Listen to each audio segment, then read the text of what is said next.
एक छोटा सा जंगल था। वो जंगल में टूकन पक्षी और भालू दो रहते थे। टूकन पक्षी और भालू सचमुच अच्छे दोस्त थे। टूकन पक्षी स्वभाव से बहुत प्यारा और मिलनसार था, लेकिन भालू स्वार्थी और क्रूर था। टूकन पक्षी और भालू एक दूसरे के बहुत करीब थे। भालू और पिकन पक्षी जहां भी जाते थे, एक साथ जाते थे। भालू और पिकन पक्षी दोनों एक साथ भोजन भी करते थे। पिकन बर्ड बहुत मीठे फल खाता था और दूर दूर से फल ले आकर खाता था। पिकन पक्षी बड़े ही चाव से मीठे फल खाता था। पिकन पक्षी रोज मीठे मीठे फल खाता था। पिकन पक्षी बहुत हिमहनती और दयालु था। पिकन पक्षी अक्सर खाने की तलाश में जंगल से दूर दूर तक बहुत दूर स्वादिष्ट और मीठे फल की तलाश में जाता था। पिकन बर्ड जंगल के अंदर जहां पे तरह तरह की फल की पेड़ होती थी, पिकन बर्ड वहां जाकर फलों का संग्रह करता था। पिकन बर्ड तरह तरह की फलों को संग्रह करके खाने के लिए ले जाया करता था। भालू बहुत ही आलसी था। दिन भर एक ही जगह पे खड़ा होके रहता था, कभी बैठ भी जाता था। भालू बहुत ही स्वार्थी था। भालू बहुत आलसी था, दिन भर कुछ काम नहीं करता था। लेकिन भालू दूसरे का खाना चुराने में माहिर था, खुद कभी खाने के लिए मेहनत नहीं करता था। भालू बहुत सोता रहता था, दिन भर सोता रहता था, कभी जागता रहता था, बस यही करता था दिन भर। भालू अलसपन की वजह से खाना नहीं मिलने पर भूखा सो जाता था। जंगल में एक बार एक शेर ने एक भेड़ को पकड़ लिया खाने के लिए। भेड़ ने जी तोड़ कोशिश की अपनी जान बचाने के लिए, लेकिन शेर ने भेड़ को नहीं छोड़ा। भेड़ और शेर दोनों की बिच काफी मशक्कत के बाद आखिरी शेर ने भेड़ को मार दिया। शेर भेड़ की लाश को रखकर थोड़ा अपने बच्चे को ढूंढने गया था। शेर का सारा करतूत के पेड़ के पीछे पहले से छुपा हुआ भालू सब देख रहा था। भालू इंतजार कर रहा था कब शेर अपना शिकार को आधा खा के छोड़ देगा, तब भालू सब बच्चा हुआ शिकार को खाएगा।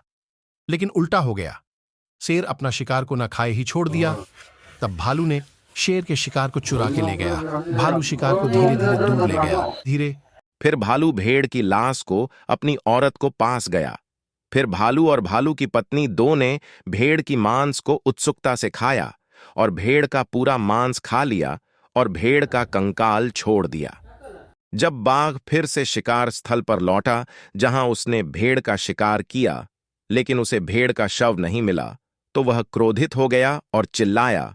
उसने परिधि में हर जगह भेड़ के शरीर की तलाश की, लेकिन उसे भेड़ का शव नहीं मिला। बाघ क्रोधित होकर जंगल के अंदर चला गया। शेर ने फिर से भेड़ के शव को खोजा और जंगल की ओर आगे बढ़ गया।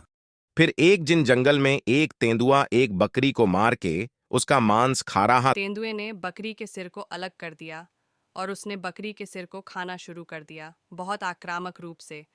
तेंदुए ने बकरी के पूरे सिर का मांस खा लिया और बकरी के सिर का कंकाल छोड़ दिया। बकरी का मांस खाने के बाद तेंदुआ को नींद आया और तेंदुआ अधिक समय तक गहराई में सोता है।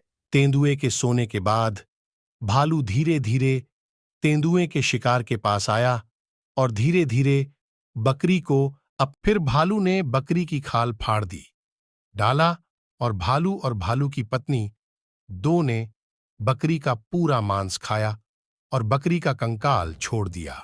भालू का सबसे अच्छा दोस्त पेकन पक्षी अपने सबसे अच्छे दोस्त भालू के लिए बहुत सारे स्वादिष्ट फल लाता है, और जब उसे अपने पास भालू नहीं मिला तो उसने अपने दोस्त भालू को बुलाया। अपने मित्र पेकन पक्षी की पुकारने की आवाज सुनकर आलसी भालू जाग गया और पेकन पक्षी के पास आ गया। फिर भालू ने मीठे फल खाना शुरू कर दिया और फलों का आनंद लिया। भालू फल खाने के बाद कुछ फल अपनी पत्नी के लिए धीरे धीरे ले जाता है। उसकी पत्नी भी बड़े मजे से खाती है। भालू की पत्नी पति लाया हुआ फल खा के अपनी पति से बोलता है, पतिदेव, आप ये फल कहाँ से लाए हो? बहुत ही मीठा मीठा स्वाद है, मन शांति हो गया खा के फल को, बहुत ही स्वादिष्ट फल है।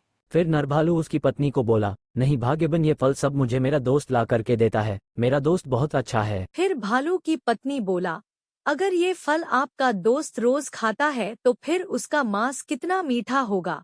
पतिदेव, आपसे एक अनुरोध है, मुझे आपके दोस्त का मांस खाना है, आपके दोस्त का मांस बहुत मीठा होगा। भालू की पत्नी ने भालू को कहा, मुझे कैसे भी आपका दोस्त का मांस खाना है। उसको आप कुछ बहाना बना के मेरे पास ले आइए। नर भालू ने अपनी पत्नी से कहा, मैं अपने दोस्तों को अपने घर लाने की कोशिश करूंगा, दोनों मिलकर उसका मांस खाएंगे, मजा आएगा। फिर भालू ने चलना शुरू कर दिया और अपने सबसे अच्छे दोस्त को अपने घर लाने के लिए अपने दोस्त के पास गया। तब तुकन पक्षी अपने दोस्त भालू से पूछता है कि तुम दोस्त कैसे हो, उदास लग रहे हो। बहुत। क्या बात है दोस्त, बताओ मुझे, मैं तुम्हारी मदद करने की कोशिश करूंगा। सुबह से मेरी पत्नी ने मुझे खाना नहीं दिया। पत्नी बहुत दिन से बोल रही है कि तुमको बुला के लूं घर पर दावत में, लेकिन मैं तुम्हें बताना भूल गया। तुमको दावत पे आज बुलाई है, तुम मेरे साथ चलो दोस्त, अगर तुम नहीं गए तो पत्नी मुझे खाना नहीं देगी। फिर भालू और उसका दोस्त भालू के निवास की ओर गए। भालू अपने पति और मित्र पक्षी की प्रतीक्षा कर रहा था। भालू और उसका दोस्त धीरे धीरे भालू की गुफा की ओर चल रहे थे। अंत में वे गुफा में पहुंच गए। भालू की पत्नी उनका इंतजार कर रही थी। तभी मादा भालू ने कहा, आज मुझे आपका दोस्त का मांस खाने के लिए मिलेगा। तभी तुकन पक्षी बोला, अच्छा आपका मेरा मांस खाना है, आपको पहले से बोलना चाहिए था ना, मैं अपने दोस्त को बुला के लाता, क्योंकि मेरी अकेले की मांस से आपका पेट नहीं भरेगा। मैं एक काम करता हूँ, अभी मैं दोस्त को बुला के लाता हूँ। फिर 3 प्राणी गुफा के बाहर आए।